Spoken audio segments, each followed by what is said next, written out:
1980년대 아주 오래전이죠.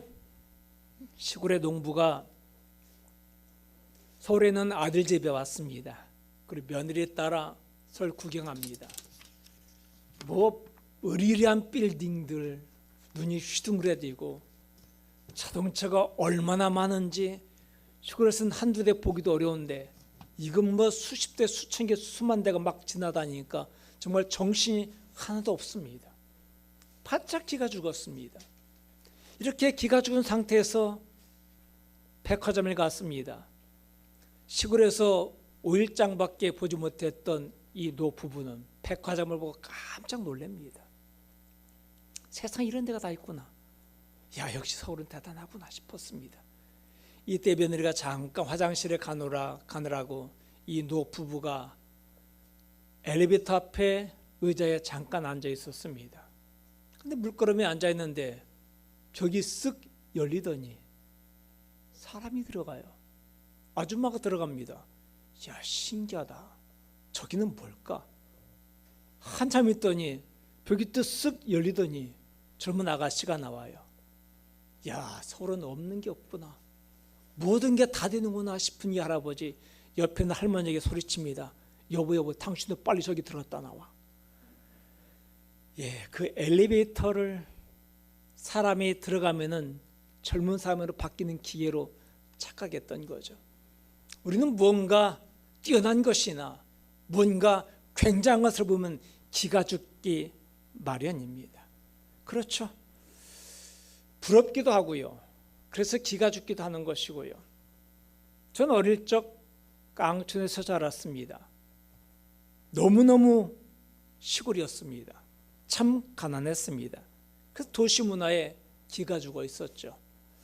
그때 책을 통해서 도시를 알고 책을 통해서 유럽을 알게 됐습니다. 그때 유럽 문학을 좀 많이 접했었거든요. 그러면서 가진 꿈이 반드시 유럽을 가볼 거다라는 꿈을 가졌습니다. 여러분, 그런데 이 시골촌 가난뱅이가 유럽을 어떻게 가요? 그런데 그 꿈이 이루어졌습니다. 30대 유럽을 밟게 됐습니다. 그중에서 젊은이들의 가장 로망인 곳이 바로 파리잖아요. 낭만의 도시 파리, 젊음의 도시 파리. 물론 지금 젊은이들은 뉴욕입니다. 우리 때는 파리였고요. 파리에 갔는데 얼마나 가슴이 설렙니까? 와, 갔더니 정말 에펠탑이 어마어마하게 높이 솟았는데 우리나라에서는 절대 볼 수 없을 만큼 굉장한 높이였습니다. 이 에펠탑이 굉장히 유명하잖아요. 유명하기 때문에 기가 죽었는데 딱 올라가 보니까 별거 아니에요. 고철덩어리였습니다. 사실 그 에펠탑이 처음 만들어졌을 때 파리 사람들이 저거 빨리 철거라고 아우성치고 데모했습니다. 왜? 저 흉물스러운 고철덩어리를 왜 저기다 놨냐고. 그런데 이 흉물스러운 고철덩어리가 저기 있는 것 때문에 사람들이 저게 뭐야 하다 보니까 유명하게 됐고 이제는 모든 사람이 보고 싶은 파리의 명물이 된 거죠. 막상 보니까 별거 아니라는 것입니다. 게다가 또 제 가슴속에 남아있던 정말 가고 싶은 로망의 장소, 핫 플레이스, 몽마르트 언덕. 수많은 문학과 음악에서 흘러나왔던 그 이름 드디어 갔습니다. 가이드 꼬셔가지고 가자 해서 갔습니다. 가봐야 별거 없습니다. 목사님들 안 가셔도 됩니다. 함에도 불구하고 우리는 저기 안 가면 안 된다라고 우겨서 갔습니다. 여러분, 그냥 복례산 올라간다 생각하시면 돼요. 엄청 올라가고요. 힘들게 올라갔는데 가보니까 아무것도 없어요. 별거 아니에요. 그냥 하나의 구름입니다. 우리나라는 그보다 훨씬 아름다운 언덕이 얼마나 많은지 몰라요. 그런데 왜 몽마르트 언덕이 그렇게 유명해졌느냐? 몽마르트 언덕에서 예술가들이 꿈을 키웠던 이 스토리가 있기 때문에 그래요. 우리도 그런 거 있잖아요. 옥탑방에서 꿈을 키워 신데렐라가 됐던 이야기들이 있기 때문에 옥탑방이 아름답게 느껴지는 거지 내가 살기에는 아름다운 게 아니잖아요. 우리가 기가 죽었던 거대한 문명과 우리가 기가 죽었던 그 장소들 직접 가보니 별것 아니라는 것입니다. 실상을 알면은 아무것도 아닌 경우가 많습니다. 우리 오늘 이 원리를 가지고 이 성경 말씀 창세기 11장으로 들어오시기 바랍니다. 창세기 11장 그 유명한 바벨탑 사건입니다. 당시 어떻게 이 건축물로 이 높은 탑을 쌓았을까 참 상상이 안 갑니다만은, 오늘날 같은 건축술이 없을 때 스핑크스를 만들고 피라미드를 만들었던 이집트 문명을 본다면 충분히 가능했을 거라 생각이 되어져요. 이 스핑크스와 피라미드는 지금도 7대 불가 사이로 남아 있습니다. 그런데 여러분, 이 바벨탑은요 그럴만해요. 이들이 동방으로 이동하기 시작합니다. 창세기 강연에서 말씀드렸죠. 동방은 무엇을 의미한다고요? 하나님으로부터 멀어져가는 것을 의미한다. 동방으로 이동하다가 시날 땅 평지를 만나자 그곳에 그들의 터를 잡습니다. 우리 여기 터를 잡고 여기 성을 쌓자면서 그때 사람들이 모이면서 뭘 하느냐, 거기서 바벨탑을 짓는데, 시날 땅에 어떤 땅이냐, 석유가 많이 나오는 땅입니다. 석유가 남은 거기 콜타르가 있죠. 이 우리나라 건축술이 발달한 건요 시멘트 때문입니다. 옛날에 흙벽돌 질 때는 이렇게 높이 못 졌어요. 그런데 시멘트가 발견되면서 높은 빌딩도 가능해진 겁니다. 다시 말하면 그곳에 콜타르가 있기 때문에 벽돌 굽는데 흙벽돌은 저리 가랍니다. 정말 단단하고 이것이 접착력이 얼마나 좋은지, 그래서 그 높은 거대한 빌딩을 올리는 것이 가능했다는 것입니다. 근데 문제는 이 바벨탑을 하나님께서 보시고 바벨탑을 허무셨다는 거예요. 단지 높아서가 아닙니다. 높아서가 아니라 이 바벨탑이 갖는 또 다른 의미가 있기 때문에 그렇습니다. 우리는 이 거대함 앞에서, 웅장함 앞에서, 화려한 문명 앞에서 기가 죽기 마련인데 실상을 알면은 기죽을 필요 없다는 거죠. 이 세상은 거대한 바벨탑 문화가 자리한 곳입니다. 생각해 보십시오. 지금 사람들이 추구하고 있는 것이 무엇입니까? 인간성 아닙니다. 어떻게 내가 남보다 나아질 것인가? 어떻게 하면 내가 남한테 큰 소리치고 살 것인가? 어떻게 하면 내가 남한테 기죽지 않고 살 것인가? 모두 거기에 함몰되어 있어요. 그래서 인간성이 사라집니다. 어떻게 하면 내 편을 살릴 것인가? 내 편 살리기 위해서 네 편 죽여야 됩니다. 지금 로마 시대 원형 경기장 안에 들어있는 인생과 똑같아요. 하지만 우리가 이런 화려한 문명과 과학기술과 이 거대한 빌딩과 이 거대함 앞에서 우리가 기죽지 않고 살아가기 위해서는 그 실상을 알아야 됩니다. 바벨탑의 실상이 무엇인지, 이 실상을 알면서 오늘 저와 여러분이 이 땅을 당당히 살기를 간절히 바랍니다. 그렇다면 바벨탑의 실상은 무엇일까요? 바벨탑의 첫 번째 실상은, 바벨탑은 연약한 인간의 자기 과시입니다. 자기 과시. 이들이 바벨탑을 세우려는 목적과 동기가 무엇인지 보십시오. 4절입니다. 함께 읽을까요? 또 말하되, 자, 성읍과 탑을 건설하여 그 탑 꼭대기를 하늘에 닿게 하여 우리 이름을 내고 온 지면의 흩어짐을 면하자 하였더니. 두 가지가 등장합니다. 첫 번째, 이름을 내자. 그렇게 해서 흩어짐을 면하자 이겁니다. 이름 내고 흩어짐을 면하고. 이름을 낸단 말에 과시하겠다는 얘기죠. 과시한다, 나를 드러낸다. 요즘 PR 시대입니다. 나를 PR하지 않으면 아무도 안 써주는 세상입니다. 그래서 PR할 줄 모르는 저 같은 사람이 많이 손해를 봅니다. 자꾸 자기를 PR해야 되는데, 자랑을 해야 되는데 말입니다. 그래야 불러주고 그래야 써먹는데. 왜 사람들은 자기를 과시를 할까요? 어떤 사람은 명함에는요 앞뒤 빼곡하게 경력이 다 차 있습니다. 저도 이력서를 쓰면 무진장한 경력이 나옵니다. 그런데 이력서를 내는 곳마다 저는 모든 경력을 다 생략하고 그렇게 씁니다. 자신 없기 때문에 자꾸 자기를 과시하는 거예요. 자신 있는 사람들은요 과시할 필요 없습니다. 예를 들어서 유명한 사람은요 소개할 때 제가 이분에 대해서 설명드리는 것이 도리어 결례인 줄 알아. 여러분에게 성함만으로도 충분한 소개가 될 줄 믿습니다. 이름만 소개하잖아요. 바로 이겁니다. 그런데 지금 사람들은요 이 바벨탑을 쌓으면서 뭐라냐, 우리 이름을 내자, 우리 이름을 내자. 왜? 과시해야 되니까. 그렇게 해서 흩어짐을 면하자. 사실 이 자기 과시는 두렵기 때문에 그래요. 두려워서 자꾸 자기를 과시하려 한다는 것입니다. 즉 바벨탑은 두려워서 쌓는 거예요. 그러니까 우리 공포의 대상, 우리 거기서 기죽을 필요 없다는 것입니다. 너 두렵구나. 너 떨고 있구나. 우리 속된 말로 너 쫄았지. 그러면 되는 거예요.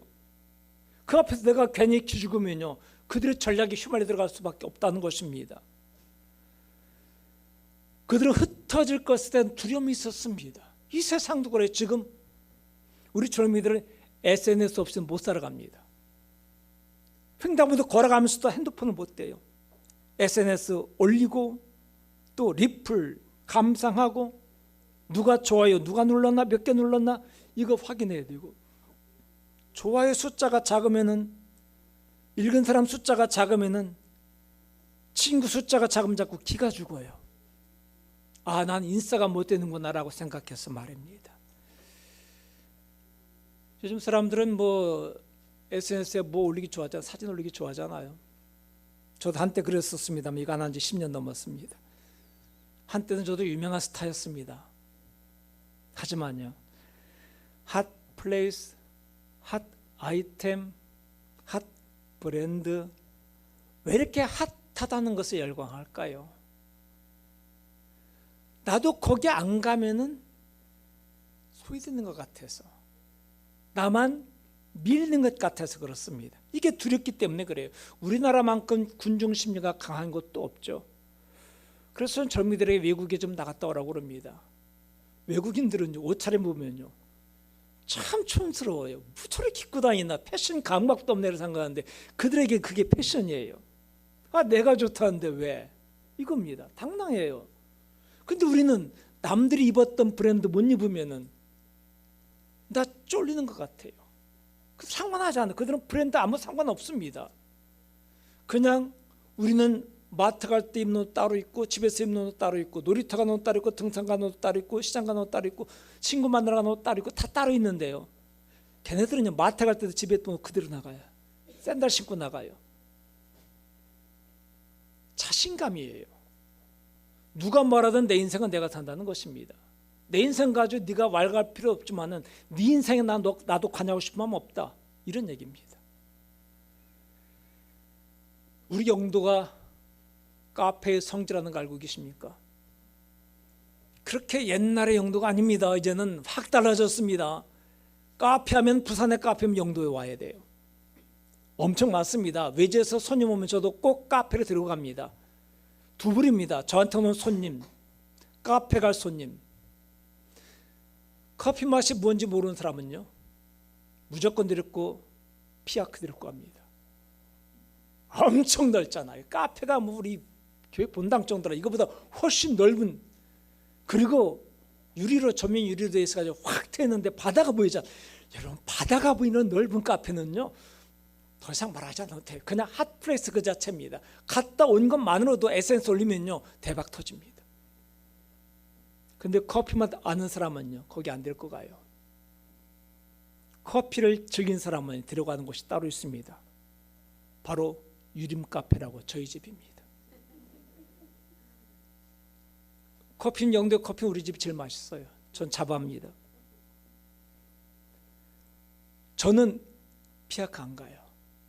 저는 카페 안 가요. 왜? 저는 커피가 필요하니까 카페라 생각합니다. 물론 사람 만나러 갈 때도 어쩔 수 없습니다만은 커피 마셔서 카페 안 갑니다. 커피가 맛이 없으니까요. 실상을 알면요, 피아크든 뭐든 간에 별거 아닙니다. 38.5 카린 신기숙 아무것도 아니에요. 근데 모르니까 그냥 어머나 부산 가면 꼭 가봐야 된다라고 줄 서서 그 비싼 맛없는 커피를 비싼 돈 주고 사 먹어요. 그리고 저는 나도 갔다 왔다 이것만 얘기하면 커피 맛이 어떻든 몰라. 여러분, 사람이 자꾸 이런 것을 과시하고 싶은 건요, 나도 인싸라는 걸 자꾸 강조하고 싶은 거예요. 근데 인싸는 이런 거 안 해도 괜찮아요. 실상을 알면은 지우지 않을 필요가 있습니다. 여러분, 강아지 그리고 요즘 애완견이 아니죠, 반려견이죠. 반려견 끌고서 밖에 나가면요, 개들이 개를 만나면 서로 좋아하는 경우 있지만 짖는 경우 있습니다. 큰 개와 작은 개 서로 만났다, 누가 짖어요? 작은 게 짖어요. 왜? 겁나니까. 바로 이겁니다. 사람들이 과시하는 건요, 내가 겁난다는 것을 숨기고 싶어서, 포장하고 싶어서 그래요. 큰 개는요, 작은 개가 짖어도요 끄떡도 하지 않습니다. 딱 쳐다만 보고 있습니다. 그리고 뭐 긴장도 안 해요. 되면 그때 나서면 되니까요. 그다가 나쁜 건 아닙니다. 높은 빌딩이 나쁜 건 아닙니다. 비싼 아파트에 사는 게 나쁜 건 절대 아닙니다. 하지만 그것이 자랑할 것이 되지 못한다는 것입니다. 그런 사람 앞에서 기죽을 필요 없다는 것입니다. 중요한 것은 바로 우리는 영원한 천국을 바라보며 살아가는 천국 백성이라는 것입니다. 이걸 우리가 안다면 이 세상의 의리란 화려한 문명 같은 것, 그것은 자기 과시에 불과할 뿐, 그리고 저 천국에는 이보다 엄청난 게 있다는 것 안다면 우리는 세상 살면서 기죽지 않을 수 있습니다. 바벨탑의 실상은 약한 인간의 자기 과시입니다. 두 번째 바벨탑의 실상은 하나님을 대적하는 행위가 되더라는 것입니다. 여러분, 인간이 약함을 감추기 위해서 자꾸 뭔가를 만들어내고 포장하고 과시하고, 이게 나쁜 것만은 아닙니다. 사실 이게 보호 본능이기도 하잖아요. 우리가 이 세상, 이 자본주의 세상에서 많은 돈을 벌기 위해서는요, 많은 사람에게 알려야 됩니다. 그래서 카페도 보면 가는 곳만 가요. 저는 틈새를 노립니다. 어디 놀러 가면요, 인터넷 뒤져서 맛집 어딘가 안 찾아요. 전화합니다. 그 동네 목사님한테, 목사님 나 여기 좀 갈 생각인데 좀 목사님이 다니는 식당 같은 괜찮은 식당 좀 한번 소개해줘요. 뭐 경치 이런 거 상관없고 맛있는 집, 음식 잘하는 집. 그리고 누군가는 그렇게 말하더라고요. 그 지역에 가면요 무조건 택시 탄대요. 기사 아저씨 제일 맛있는 집 데려다 줘요. 기가 막히게 데려다 준답니다. 외지인들은 절대 모르는, SNS에 절대 올라가지 않는 현지인들만 아는 현지 맛. 사람이 자기를 과시하는 것이 절대 나쁜 건 아닙니다만, 그러나 이것이 지나치면요, 도가 지나치면은 하나님을 대적하는 데까지 나가게 된다는 것입니다. 이 바벨탑이 인간 과시로 끝나는 게 아니라 하나님을 대적하는 것으로 나가요. 여러분, 바벨이라는 단어가 두 가지 뜻을 가지고 있습니다. 하나는 하늘문, 다시 말해서 하늘로 들어가는 문이라는 의미가 될 수도 있겠고요. 또 하나는 혼잡, 혼란이라는 의미도 가지고 있습니다. 좋은 의미가 된다면요, 이 바벨탑이라는 것이 하나님께 가까이 나갈 수 있는 도구가 될 수도 있어요. 바벨탑 자체가 나쁜 게 아닙니다. 그 바벨탑을 쌓는 인간들의 의도와 태도가 중요한 것입니다. 너 이 탑을 쌓아서 하나님께 나가겠다 이런 마음가 넣으면 그것이 하늘문이 되겠습니다만, 그러나 이를 만들어서 하늘에 닿게 하자, 다시 말해 하나님과 견줄 만한 우리가 되자라고 교만한 마음을 품는다면 이것은 바로 하나님을 대적하는 행위가 된다는 것입니다. 이게 문제인 거죠. 인간은 안타깝게도 이 바벨탑을 하늘 문으로 만든 것이 아니라 대적의 문으로 만들어 버렸습니다. 하늘에 닿게 하자는 뜻은 단순히 높게 하자는 뜻이 아닙니다. 하나님과 같아지려는 인간의 열망. 이 땅에 신이 어디 있느냐? 바로 우리가 신이다. 지금 그렇게 말합니다. 대놓고 말은 않지만 이제 곧 그렇게 대놓고 말할 때가 와요. 지금까지 종교에 대해서 대놓고 무시한 적 없습니다. 부처, 마호멧, 예수, 이거 뭐 그따 이렇게 말 안 하는데, 그런데 지금 그렇게 말하기 시작합니다. 그러면서 서서히 나가게 될 때 이제는 내가 신이라고 곧 발표하게 될 것입니다. 왜? 그런만 하잖아요. 알파고가 등장하고 지금 AI 챗 로봇이 등장하고, 지금 뭐 설교 원고에 대해 몇 가지 주제만 주면요, 얘가 설교 원고 다 만들어내요. 이제는 세상 됐습니다. 그러니 뭐 우리는 이제 뭐만 하면 됐느냐? 내가 얼마만큼의 정보를 갖다 줄 것이냐, 이것만 잘하면 됩니다. 그럼 걔가 알아서 다 정리해서 가져와요. 그러니 이제 우리는 이렇게 이런 로봇을 만들고, 지금까지 로봇은 단지 입력해서 결과만 산출해내는 거였는데, 이제 로봇은요, 입력하면 그걸 가지고 자기가 창작을 하게 됩니다. 창작까지 가게 되고요, 이제는 생각하는 로봇이 등장하고요, 생각하고 말하는 로봇도 등장합니다. 지금 뭐 많이 됐잖아요. 시리야, 너 기분 어떠니? 물어보면요, 시리가 대답합니다. 오늘은 제가 기분이 좋아요. 방금 아주 즉각 대답하잖아요. 그래서 제 건 저렇게 안 해놨습니다. 내가 신호를 줘야만이 대답하도록 그렇게 해놨습니다. 웃깁니다. 이런 세상이기 때문에 인간이 신이 되는 건 시간 문제입니다. 그런데 여러분, 보이지 않는 하나님, 거기에 매일 필요 없다는 거죠. 거기에 매는 것이 미신이고 어리석은 인간이라는 것입니다. 이게 바로 바벨탑의 의미입니다. 이 바벨탑에 하나님과 하나님을 대적하는 행위라는 것이 바로 6절에 나타납니다. 보실까요? 읽습니다. 여호와께서 이르시되 이 무리가 한 족속이요 언어도 하나이므로 이같이 시작하였으니 이후로는 그 하고자 하는 일을 막을 수 없으리로다. 하나님께서 하신 말씀입니다. 야, 이거 막을 수 없겠다. 여러분, 하나님께서 막을 수 없는 게 있어요? 없어요. 이렇게 말했다는 건요, 이들의 의지가 대단하다는 것과 그들의 능력이 대단한 것을 인정한 것입니다. 이들은 멈추지 않을 거라는 것입니다. 그리고 멈추지 않으면 결국 파멸입니다. 파멸로 가기 전에 하나님께 다시 제지하지 않으면 안 되겠다는 것입니다. 그들을 내버려뒀다가는 큰일 나니까 급정거시키자. 그래서 그냥 안 되면 전부 때 들이받자. 참 안타까운 건 자동차가 급발진 사고가 수십 건 있는데도 한 번도 급발진으로 결과난 일은 없습니다. 이걸 우리들로 증명하라. 미쳤지. 우리가 어떻게 증명합니까? 만든 니네가 증명해야지. 그리고 이거 급발진 아니면 설명 안 되잖아요. 한 택시 운전사가 가다가 갑자기 다리 위에서 속도가 나기 시작하고 앞차를 들이받았습니다. 여러분, 다리에서 교각에서 받았으니 앞차 받침차 떨어질 뻔했는데 간신히 걸렸더라고요. 가다 안 되니까 전부 다 들이받고 섰습니다.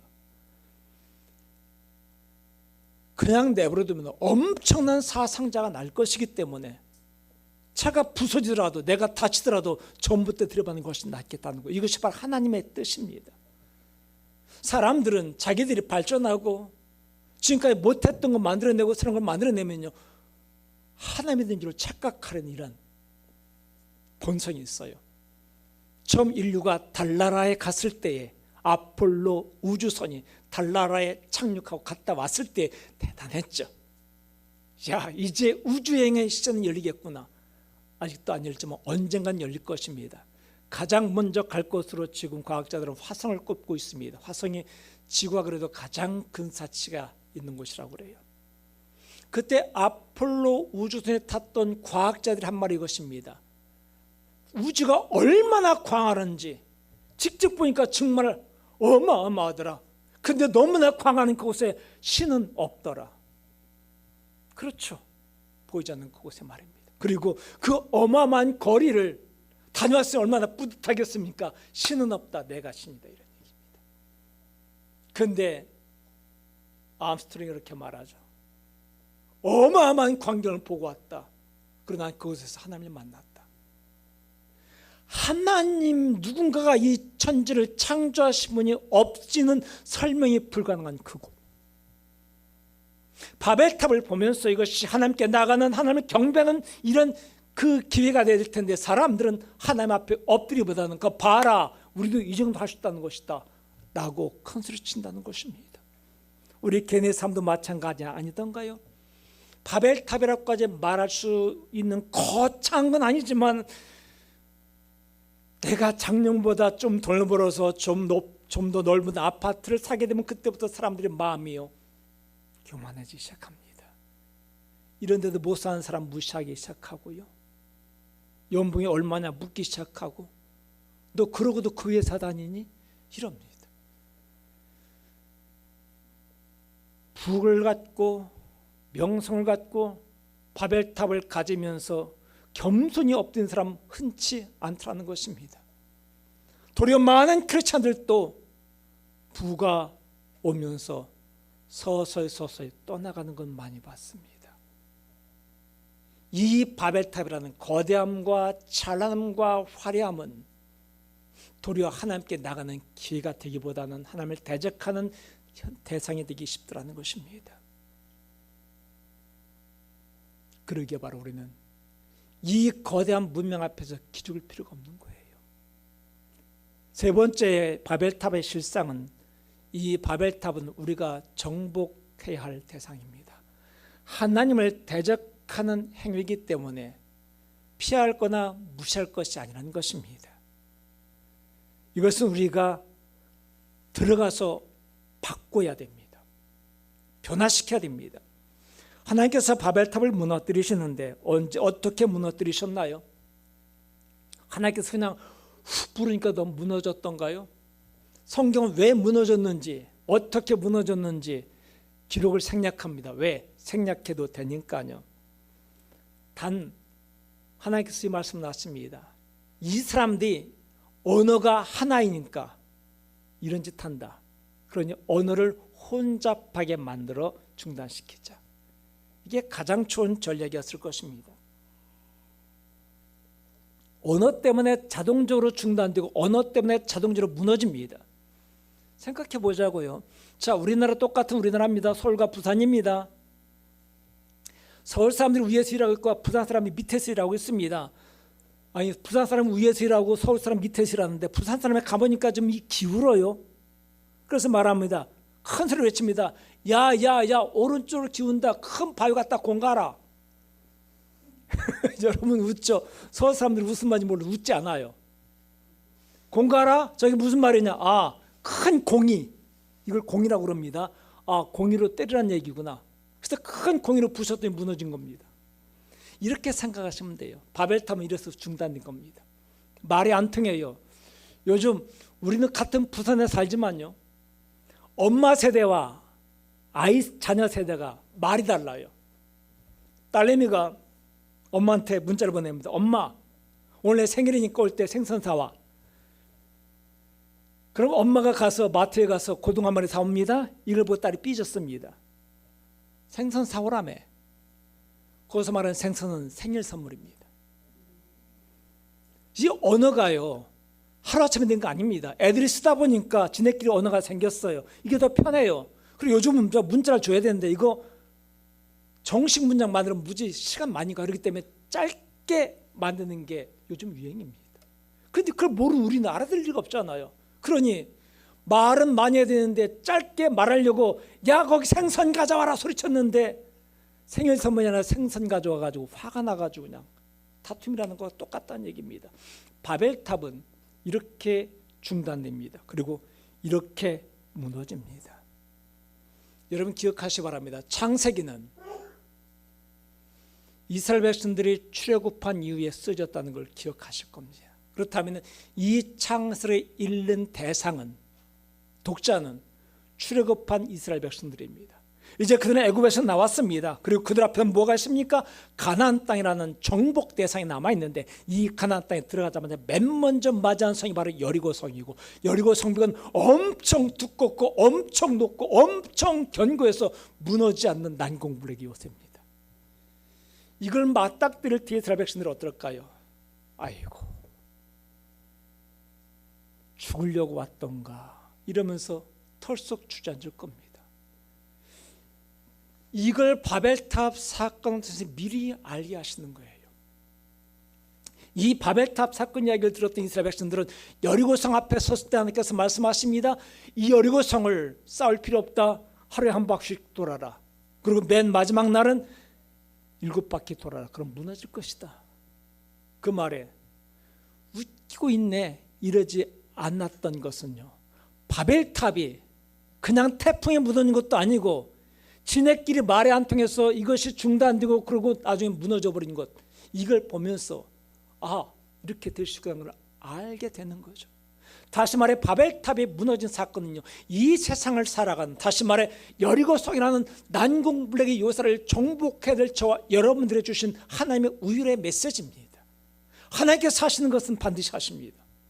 누구를 통해서? 연약한 나를 통해서 말입니다. 바벨탑 앞에서 메뚜기 같은 나를 통해서 이것을 무너뜨린 역사가 일어나게 된다는 것입니다.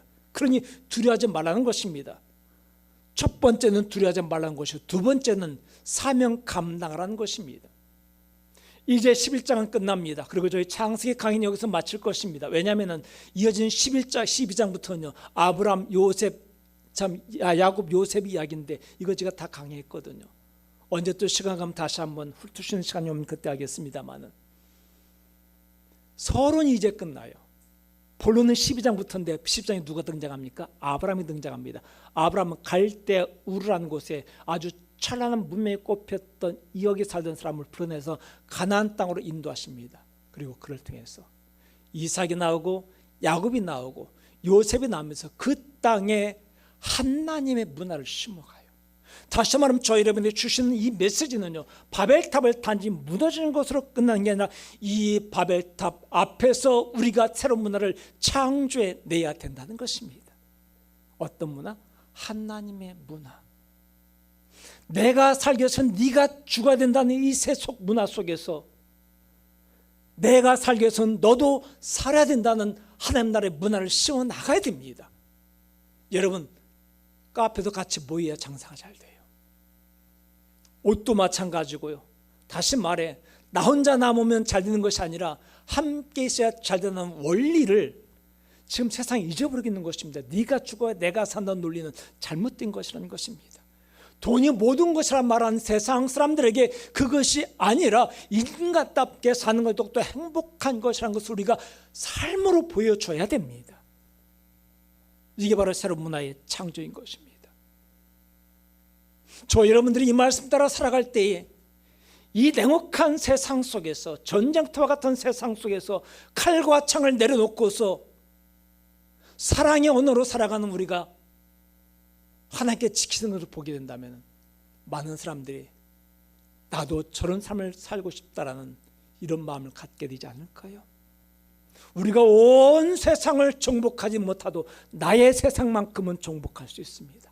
나의 세상, 내 가정, 내 일터, 내 교회. 바로 이것만큼은 바벨탑의 문화가 아니라 하나님의 나라의 문화가 만들어지고 경험되어지는 것이 되길 바랍니다. 그렇게 좀 더 확산되어져 나간다면 이 땅에 소망이 있지 않을까요?